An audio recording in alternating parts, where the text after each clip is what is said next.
بسم اللہ الرحمن الرحیم۔ آج جو سوا پارہ تلاوت کیا گیا ہے اس میں سورہ ہود کا مابقیہ حصہ، پوری سورہ یوسف اور سورۃ الرعد کا ابتدائی حصہ تلاوت کیا گیا ہے۔ اس سوا پارے میں خلاصے کے طور پہ 7 باتیں اہم ہیں۔ پہلی بات جو سورہ ہود میں ہے، اللہ پاک نے حکم دیا اپنے حبیب صلی اللہ علیہ وسلم کو کہ آپ اپنے اعمال میں اور امور میں، معاملات کے اندر استقامت سے کام لیجیے۔ فاستقم کما امرت، جو حکم آپ کو دیا جائے آپ اس میں استقامت کے ساتھ رہیے۔ اب دیکھیں، پیغمبر کی ذات ہمیشہ کامل ذات ہوتی ہے، اس ذات کے اندر کوئی کمی عیب نہیں ہو سکتا۔ اس لیے جتنے احکامات پیغمبر کو دیے جائیں اس پر اتفاق ہے اہل علم کا کہ اس کے ذریعے سے خطاب کس کو ہوتا ہے؟ امت کو ہوتا ہے۔ اس لیے کہ پیغمبر کے اندر تو استقامت ہے، پہلے سے ہے، لیکن پیغمبر کے واسطے سے امت کو خطاب کیا گیا کہ ہم اپنے اعمال میں، اپنی زندگی کے اندر مستقل مزاجی پیدا کریں، استقامت پیدا کریں۔ استقامت کیا ہے؟ استقامت یہ ہے کہ انسان جب کسی نیک عمل یا نیک کام کو شروع کرے تو اس پر پابندی کے ساتھ جمع رہے۔ کسی نیکی کے کام کو شروع کر کے فوراً چھوڑ دینا، جذباتی طور پہ آنا اور سست ہو کے واپس چلے جانا، یہ اللہ کو پسند نہیں۔ اس لیے حدیث پاک میں آتا ہے، آپ علیہ الصلاۃ والسلام نے فرمایا، احب الاعمال الی اللہ ادومها وان قل، اعمال میں اللہ کو سب سے محبوب اعمال وہ ہے جس میں ہمیشگی ہو، جس کو پابندی کے ساتھ کیا جائے، چاہے وہ عمل مقدار میں کم ہو لیکن روز ہو۔ شریعت کا حکم یہ ہے اور شریعت پسند کرتی ہے کہ ہمارے نیک اعمال کے اندر استقامت ہو دوست۔ اس لیے اپنے اوپر ایسا بوجھ ڈالنا جس کی میں کل پابندی نہیں کر سکتا، وہ اللہ کو مطلوب نہیں، اللہ کو پسند نہیں ہے دوست۔ اس لیے انسان عام زندگی میں روزانہ 1 پارہ تلاوت کرے، آدھا پارہ تلاوت کرے، 1 پاؤ تلاوت کرے، 1 رکوع تلاوت کرے، جتنا اس کے بس میں ہو، جتنا اس کے پاس وقت ہو، سہولت ہو، لیکن وہ مقدار تلاوت کی روز کی بنیاد پر، بجائے اس کے کہ ایک دن آئے جذباتی، دل ذرا نرم تھا، مسجد میں بیٹھ گئے، 7 پارے تلاوت کر دیے، اچھی بات ہے، لیکن اگلے دن اب ہمت نہیں ہو رہی، اب کبھی گھڑی کو دیکھتے ہیں، کبھی گیٹ کو دیکھتے ہیں، کبھی موبائل کو دیکھتے ہیں کہ کوئی میسج آئے تو جانے کی ترتیب بناؤ، اس لیے کہ اب ہمت نہیں ہے، اپنے اوپر اپنی حیثیت سے زیادہ بوجھ ڈال دیا۔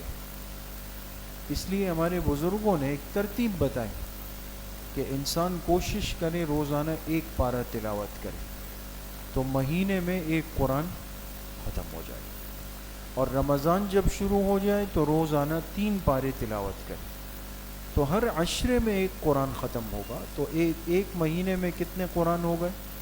3 قرآن ہو گئے۔ لیکن یہ ایک ترتیب ہے دوستوں، باقی اللہ نے جس کو جتنی ہمت دی ہو، سہولت دی ہو، وہ اس اعتبار سے اعمال کی ترتیب بنائے۔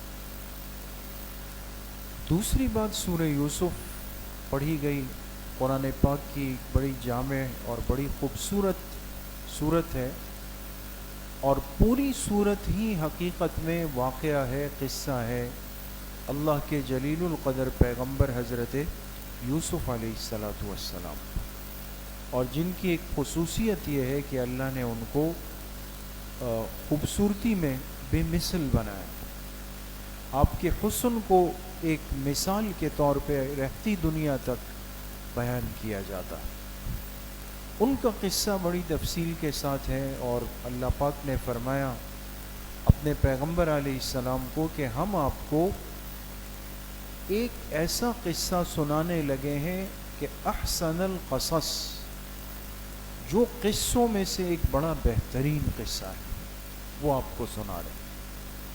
اب سوال یہ ہے کہ اور پیغمبروں کے قصے بھی ہیں، عبرت کے اور بھی بہت سارے واقعات ہیں، لیکن کسی واقعے کے لیے اللہ پاک نے نہیں فرمایا کہ ہم آپ کو ایک بہترین قصہ سنا رہے ہیں۔ یوسف علیہ السلام کے قصے کے لیے فرمایا کہ ہم آپ کو ایک خوبصورت اور بہترین قصہ سنا رہے ہیں۔ وجہ کیا ہے؟ مفسرین فرماتے ہیں کہ اس کی وجہ یہ ہے کہ اس قصے میں اگر انسان غور کرے تو اپنی پوری زندگی کے تمام مراحل اس کو نظر آ جائیں گے۔ انسان زندگی میں جن کیفیات سے گزرتا ہے نا دوستو، کہ خوشی بھی ہے، غم بھی ہے، حسد بھی ہے، خیر خواہی بھی ہے، مصائب بھی ہے، انعامات بھی ہے، غلامی بھی ہے، بادشاہت بھی ہے، اللہ کی طرف سے آزمائش بھی ہے، اللہ کی طرف سے مالا مال کرنا بھی ہے، سب چیزیں۔ تو اس صورت پہ غور کریں، چونکہ اللہ نے اپنے آخری پیغمبر علیہ السلام پر یہ سارے حالات بھیجنے تھے جو یوسف علیہ السلام پر آئے، اس لیے فرمایا ہم آپ کو وہ قصہ سنا رہے ہیں جو بہترین قصوں میں سے ایک قصہ ہے۔ تیسری بات، سورہ یوسف جو بڑی تفصیلی صورت ہے، واقعہ ہے، اس سے انسان اگر ایک سبق نکالے، ایک پیغام نکالے، تو دوستو 5 باتیں بڑی کام کی اور قیمتی ہاتھ میں آتی۔ 5 باتیں۔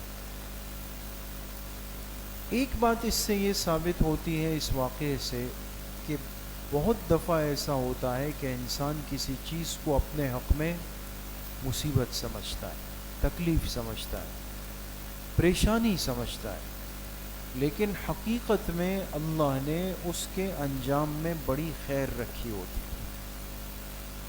بعض دفعہ ہمیں لگتا ہے نا کہ یار یہ کیا ہو گیا، گاڑی کا ٹائر پنکچر ہو گیا، بچہ بیمار ہو گیا، اور آنے والی پارٹی واپس چلی گئی، یہ ہو گیا، یہ ہو گیا، یہ ہو گیا، ایک مصیبت کی کیفیت لگتی، لیکن چند گھنٹوں کے بعد واضح ہوتا ہے کہ واقعی اس میں تو بڑی خیر تھی،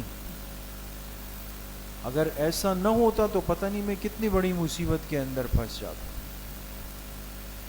دوسری بات اس واقعے سے پتہ چلی کہ حسد بڑی خطرناک چیز ہے، یہ اندر کی ایک ایسی آگ ہے کہ جو کسی کو بھی اپنی لپیٹ میں لے سکتی ہے، یہاں تک کہ اپنے سگے بھائی حضرت یوسف علیہ السلام کو لے گئے اور ایک اندھے کنویں کے اندر پھینک دیا تاکہ یہ یہیں پہ مر جائے۔ اجنبی تو نہیں تھے نا، اپنے بھائی تھے، لیکن کیا وجہ تھی کہ اپنے ایک چھوٹے بھائی کو خود لے گئے اور لے جا کے اپنے ہاتھوں سے ایک کنویں کے اندر پھینک دیا تاکہ یہیں پہ ختم ہو جائے۔ اندر کے حسد نے بھائیوں کو اپنے بھائی کے مارنے پہ آمادہ کیا۔ اس لیے حسد کو روحانی امراض میں سر فہرست ٹاپ پر لکھا گیا۔ جس طرح ہم جسمانی امراض کے علاج کی فکر کرتے ہیں دوستو، روحانی امراض کی فکر اس سے کئی گنا زیادہ ضروری ہے۔ تیسری بات جو اس واقعے سے ایک سبق ملتا ہے کہ اچھے اخلاق انسان کو اچھے مقام تک لے جاتے ہیں۔ اخلاق اچھے ہوں آپ کے۔ دیکھیں وہ بھائی جنہوں نے جان لینے کی کوشش کی، وہ دن آیا کہ وہی بھائی کھڑے ہیں، یوسف علیہ السلام مصر کی بادشاہت پہ بیٹھے ہوئے، کیا کچھ نہیں کر سکتے ان کے ساتھ، بدلہ لے سکتے ہیں، سزا دے سکتے ہیں، لٹکا سکتے ہیں، باتیں سنا سکتے ہیں، پرانی باتیں یاد دلا سکتے ہیں، سب کچھ کر سکتے تھے، لیکن نہیں۔ جو بڑے ہوتے ہیں ان کا دل بھی بڑا ہوتا ہے، ان کے اخلاق بھی بڑے ہوتے ہیں۔ وہ نہیں دیکھتے کیا ہوا، وہ اپنے سفر کو آگے جاری رکھتے۔ چوتھی بات جو اس واقعے سے سمجھ میں آتی ہے کہ اجنبی مرد اور عورت کا خلوت میں بیٹھنا سوائے ہلاکت کے اور کچھ بھی نہیں، یہ خطرناک چیز ہے دوستو۔ یوسف علیہ السلام نے پیغمبر بننا تھا، پاک فطرت پہ تھے، ان سے گناہ کا تصور نہیں تھا، لیکن اجنبی عورت نے ان کے ساتھ جب خلوت پائی نا، ان کو اکیلے میں پایا، ان پہ بھی داؤ چلایا، ان کو بھی گناہ پر لانے کے لیے پوری کوشش کی، جن کو پیغمبر بننا تھا۔ ہم جیسا عام انسان کیسے یہ تصور کر سکتا ہے اور کیسے یہ تعویل اور رائے دے سکتا ہے کہ جی میرا دل پاک ہے؟ آج لوگ سب کچھ کرتے ہیں، کہتے ہیں دل کا پردہ ہونا چاہیے، دل پاک ہونا چاہیے، اور کوئی سمجھائے تو کہتے ہیں بھی آپ اپنے دل کی فکر کریں۔ یہ شیطان اندر بیٹھا ہوتا ہے اور وہ کہتا ہے بس سب کچھ کرو۔ پانچویں بات جو اس واقعے سے ملتی ہے کہ صبر کا پھل بہت میٹھا ہوتا ہے، صبر کرنے والوں کو اللہ پاک نوازتے ہیں۔ یوسف علیہ السلام نے بڑا صبر کیا، اس لیے کہ ان کی تکلیفوں کا آغاز بچپن سے شروع ہوا تھا دوست، بچپن سے۔ اب وقت نہیں ہے چونکہ یہ تو خلاصہ ہے، صرف بھائیوں نے آزمائش میں نہیں ڈالا، بھائیوں سے پہلے بھی یوسف علیہ السلام پر آزمائش آئی تھی، اس سے پہلے بھی آئی تھی، جب بالکل چھوٹے تھے، ان کی پھوپھی ان کو اپنے ساتھ لے گئی تھی اور وہاں بھی ایک آزمائش میں آئے، پھر بھائیوں نے کنویں کے اندر ڈال دیا، پھر قافلے نے کنویں سے نکال کے غلام بنا کر کے مصر کے بازار میں جا کے بیچ دیا، پھر بکنے کے بعد جس محل میں آئے، اس عزیز مصر کی بیوی زلیخا نے ان کو گناہ پر لانے کی کوشش کی، جیل میں چلے گئے، 9 سال جیل کے اندر گزارے، اور پھر بالآخر ایک وقت وہ بھی آیا کہ اللہ پاک نے ان کو مصر کی وزارت دی، پھر مصر کے بادشاہ کا انتقال ہوا تو مصر کی بادشاہت اللہ نے دے دی۔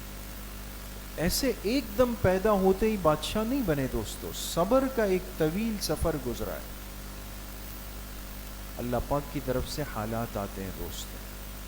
ہم مومن مسلمان ہیں، ہمیں حکم یہ ہے کہ ہم تکلیفوں پر جزا فضا نہیں کریں گے دوستو، روئیں گے چیخیں گے نہیں، ماتم پیٹنا نہیں کریں گے ہم لوگ، یہ اسلام کا طریقہ نہیں۔ اسلام کا طریقہ کیا ہے؟ انہ من یتق ویصبر فإن اللہ لا یضیع اجر المحسنین۔ اللہ نے فرمایا یہ یوسف علیہ السلام کے ساتھ خاص نہیں ہے، قیامت تک انسانوں میں جو بھی تقوی اور صبر کے ساتھ چلے گا تو میں اس کے اجر کو ضائع نہیں کروں گا۔ 3 باتیں ہو گئی۔ چوتھی بات جو سورہ یوسف میں ہے، اللہ پاک نے ایک ایسے گناہ کا تذکرہ کیا کہ جس کے نقصانات بہت زیادہ ہیں، ظاہراً ہمیں شاید وہ گناہ لگے بھی نہیں، لیکن ہے گناہ، اور وہ کیا ہے؟ جھوٹے خواب گڑھ لینا۔ خواب جانتے ہیں دوست؟ خواب انسان کب دیکھتا ہے؟ سوتے ہوئے نا، یا جاگتے ہوئے؟ سوتے ہوئے نیند میں انسان خواب دیکھتا ہے۔ اب جو خواب انسان دیکھتا ہے، یہ اس کی کیا حیثیت ہے، اس کی کیا ہے حقیقت ہے، یہ بھی ایک پوری علمی بحث ہے دوست۔ رات کا خواب، پھر فجر کے وقت کا خواب، فجر کے بعد کا خواب، ظہر کے وقت کا خواب، اس کی یہ تقسیم کی گئی ہے دوست۔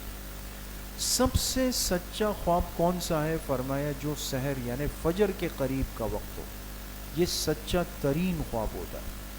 اس کے بعد وہ خواب جو رات کے اندر ہو، جیسے آپ سو گئے اور آپ نے خواب دیکھا۔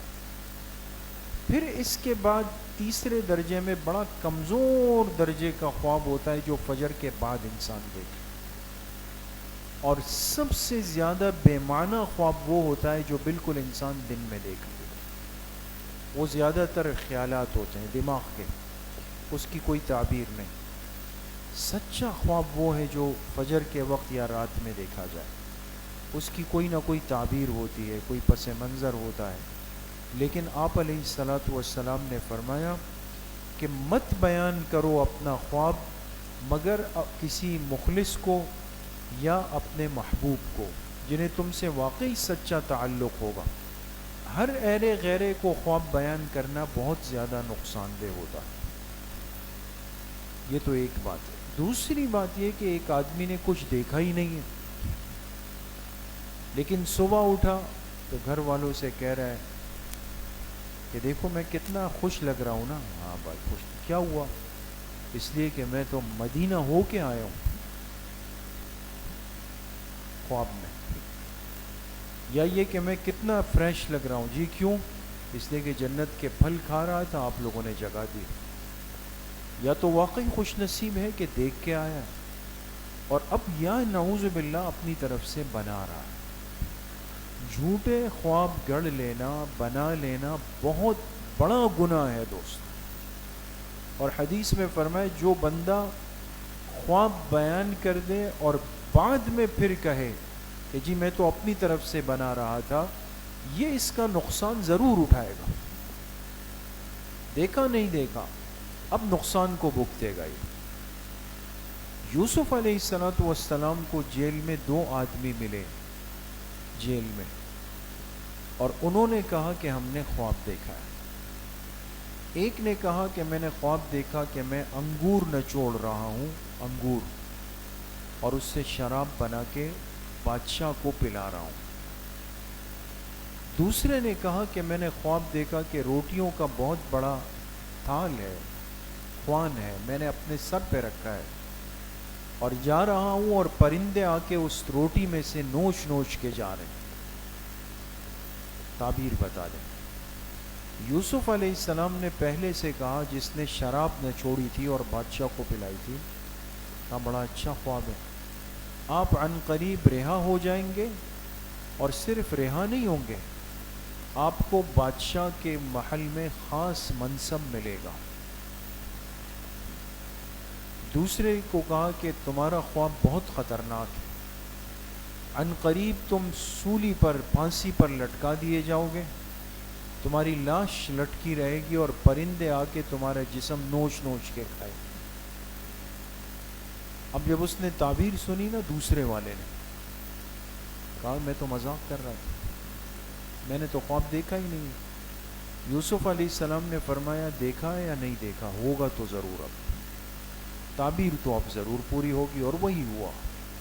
پہلا والا جو تھا اس پر جرم ثابت نہیں ہوا, وہ آزاد ہوا اور جا کے بادشاہ کے خاص لوگوں میں شامل ہوا. دوسرے والے کا جرم ثابت ہوا, بادشاہ نے کہا اس کو پھانسی پہ لٹکا دو اور اس کی لاش کو کئی دن تک لٹکنے دو.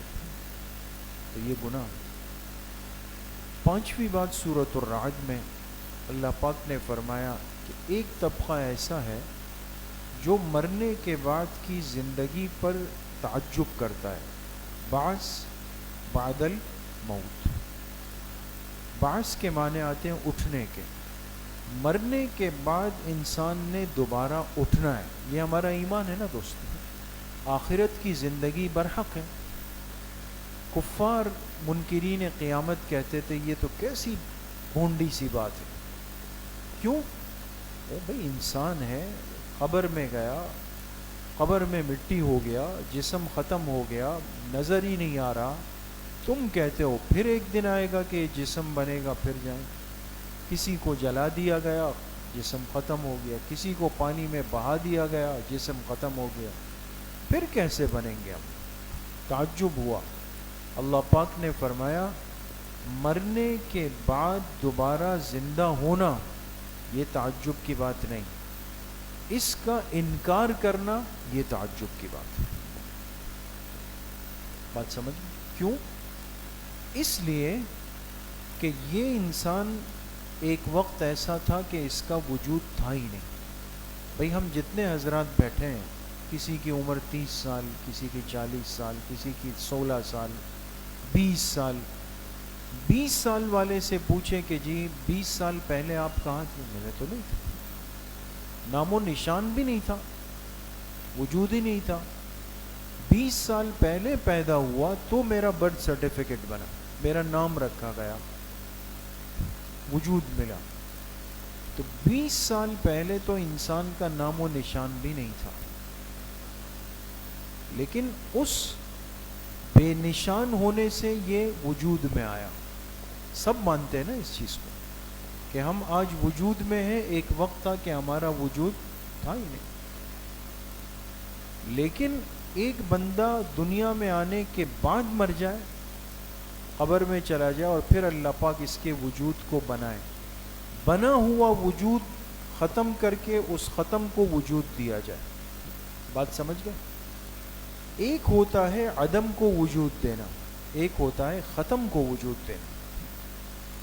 ایک چیز پہلی دفعہ جب بنتی ہے نا دوستو، یہ مشکل کام ہوتا ہے، اس لیے کہ اس کا کوئی فرما نہیں ہے آپ کے پاس، کوئی ڈائیگرام نہیں ہے آپ کے پاس، اس کا کوئی بنیاد نہیں ہے آپ کے پاس. مشکل کام ہے.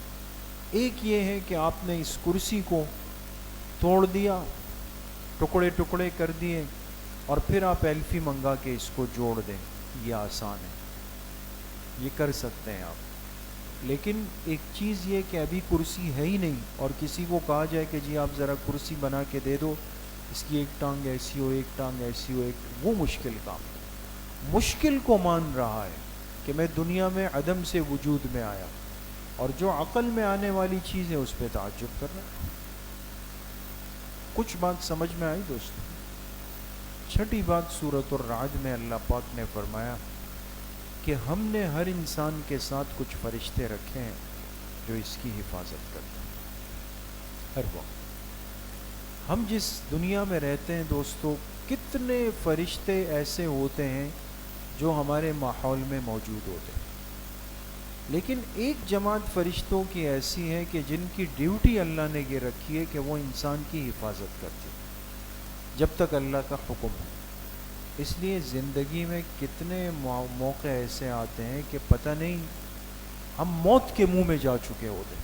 اور یہ تو انسان دیکھتا ہے نا کہ کبھی ایک دم بریک لگتا ہے اور ٹائر کے چرچرانے کی آواز آتی ہے اور انسان دائیں بائیں ہو جاتا ہے. یہ کیا ہوا یار، میں تو مرتے مرتے بچی.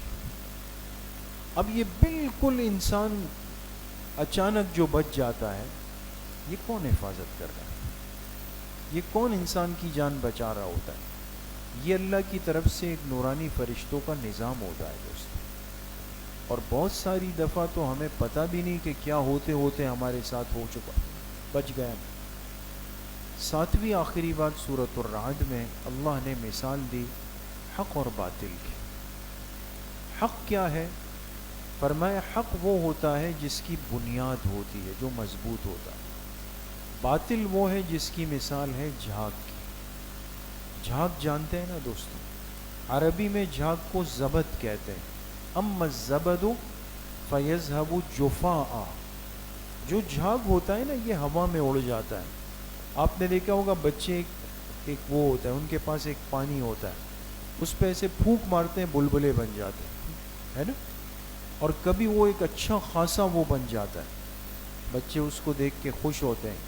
دوسرا شرارتی بچہ آ کے پھونک مارتا ہے، سب ختم ہو جاتا ہے. ہوتا ہے نا ایسا. اب بنا بہت بڑا، ختم ہوا سیکنڈوں کے اندر. کیوں؟ اس لیے کہ جھاگ تھا. باطل کو اللہ نے فرمایا جھاگ ہے، بڑا لگتا ہے، حقیقت کوئی نہیں ہے اس کی. ایمان کیا ہے؟ فرمایا اما ما ينفع الناس فيمكث في الارض. ایمان سے انسانیت کو نفع ملتا ہے، لہٰذا اس کو اللہ پاک زمین میں جماؤ دے دیتے ہیں. اس کی ایک جڑ اور بنیاد اللہ پاک بناتے ہیں. حق کی جڑ ہے دوستو، چاہے ہمیں کم لگے، اور باطل جھاگ ہے، چاہے ہمیں زیادہ لگے. اس لیے پریشان نہیں ہونا چاہیے حالات سے. اللہ پاک صحیح عمل کی توفیق نصیب فرمائے.